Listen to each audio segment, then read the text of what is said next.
সুপ্রভাত, কেমন আছো সবাই? আশা করছি সবাই ভালো আছো আর তোমাদের ভালোবাসায় আমরাও ভালো আছি। বড়দের প্রণাম আর ছোটদের ভালোবাসা জানিয়ে আমি আমার ছোট্ট ব্লগটা শুরু করছি। এখন কিন্তু সূর্যি মামা টুকি দিয়ে দিয়েছে। কটা বাজে জানো? এখন বাজে 6:45। চলো আমাদের সিংহদুয়ারটা খুলে নিই। আর হ্যাঁ, এই কাজটা কিন্তু আমি রোজ রোজ করি না, এটা কিন্তু মাই করে, কিন্তু আজকে একটু তাড়াতাড়ি। কেন তাড়াতাড়ি সে না হয় পরে বলি। তাই এই কাজটা আজকে আমিই করলাম।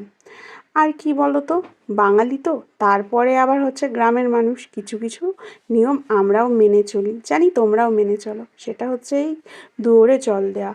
তো চলো দুয়ারে জল দিয়ে আমাদের তো গেটে রয়েছেই মা লক্ষ্মী আর সিদ্ধিদাতা গণেশ, দুজনকে প্রণাম করে নিই। নিয়ে একটু সূর্যি মামাকেও প্রণাম করব। এটা আমার অভ্যাস হয়ে গেছে, ঘুম থেকে উঠে আর যাই করি না করি সূর্যি মামাকে প্রণাম করি।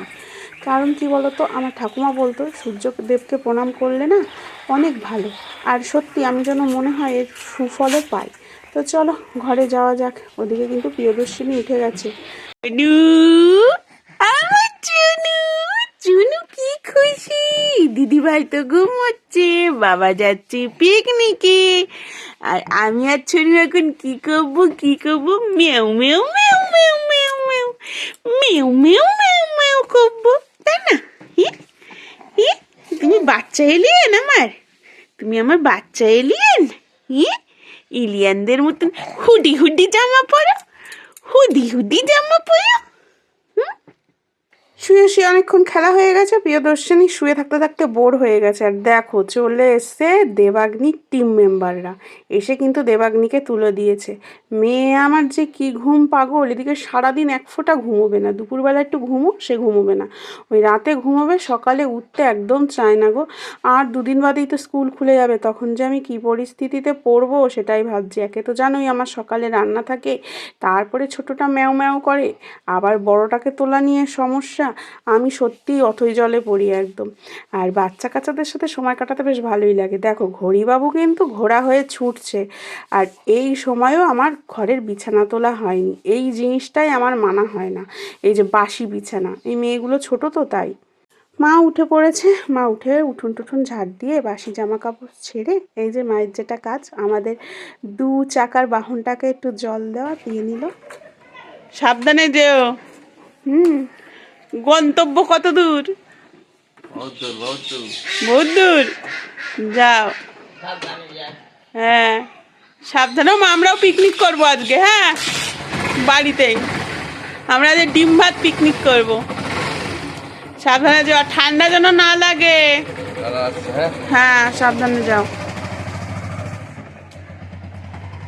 শীতকালে যে কোথা থেকে এত জামা কাপড় হয়, দেখবে যখন বাসন মাজবে তখন কত বাসন, আর যখন খেতে দেবে আমার কোনো বাসন নেই। আর যখন আলমারি গোছাবে দেখবে কত জামা কাপড়, যখন কোথাও যাবে দেখবে জামা কাপড় নেই। ঠিক তেমনি এই জামা কাপড় মেলার সময় দেখি কত জামা কাপড় ক্যাথাকুতি, পরে আর দেখি নেই। যাই হোক মেলে দিই, 2 দিনে আমার জামা কাপড় শুকোচ্ছে, কারণ সূর্যি মামা একটুখানি স্লো মোশনে চলছে। আর এই শীতকালে কিন্তু এক্সট্রা কাজের আর কি বলবো শেষ নেই। এই দেখো লেপ ক্যাথা কম্বল সবই রোদ্দুরে দিতে হয়, আর সোয়েটার জামা কাপড় এইসব দিয়ে কত কিছু জামা কাপড় হয়। তো মাই এগুলো কাছে, কিন্তু আমি বললাম আস্তে আস্তে নিজেকেও একটু সহ্য করতে হবে না। আমার নাইটিগুলো বেশিরভাগ আমিই কেচে নিই, কিন্তু তবুও মা কিন্তু অনেক সময় আমাকে কেচে দেয়। তাই আমরা নিজে নিজে সহ্য করি, যতই ঠান্ডা লাগুক একটুখানি দেখি, কারণ তোমারও তো বয়স হয়েছে, কতদিন আর এরকম কাচবে। আমিও কাচাকাচিগুলো স্টার্ট করি, রোজ তো কাচি, 4-5টা জিনিস হলেও আমাকে রোজ কাচতে হয়। তো যাই হোক কেচে কুচে একেবারে ডাইরেক্ট চলে এসেছি সূর্যি মামার কাছে, একটু ভিটামিন ডি নিয়ে নিই, তাহলে আর ঠান্ডা লাগাটা আর থাকবে না। তো চলো, প্রিয়দর্শিনী ওদের সাথে খুব খুশি। উনুন হচ্ছে মা? উনুন হচ্ছে বাবা। কি হবে উনুনে? ওই পৌষ মাসের সংক্রান্ত পিঠে নিচে করে দুটো সরার পিঠে পিঠে। গ্যাসে হবে না? গ্যাসেও হয়, একটু একটু ভালো হবে এই আর। একটু উঁচু হবে তো মনে হয় এইটা, জানো মা, উঁচু হবে তো না। আর শাশুড়ি বৌমা মিলে ডিম্বক সুন্দরী দিয়ে পিকনিক হবে, ডিম্বক সুন্দরী কমপ্লিট। আমার দেবাগ্নিও বাড়ি থাকবে না, দেবাগ্নি যাবে জেম্মার সাথে, জেম্মার বাপের বাড়ি। আর যাওয়ার আগে আমডাঙার মেলা দেখতে যাবে। আর আমার ঘরের কি পরিস্থিতি দেখো, ছোট বাচ্চা যতদিন না বড় হবে একটা মাত্র ঘর গুছিয়ে রাখা সম্ভব না, এই গোছায় এবার এই এলোমেলো হয়। আর আমার দেবাগ্নি ভীষণ সাজুগুজু পছন্দ করে, এর জন্যই তো আমি ওকে শ্রীদেবী বলি। কিন্তু আমার টেনশান হয় এই যে লিপস্টিকগুলো ইউজ করছে এগুলো তো আবার ক্ষতি না হয়ে যায়। এই লিপস্টিকটা খুব একটা ভালো না জানো তো, পার্সোনিল লিপস্টিক, আজকে ইউজ করলে কালকেও সেটা থেকে যায়, কিছুতেই ওঠে না। কত ক্ষতি হতে পারে বলো তো, এটাই আমার ভেবে ভয় হয়।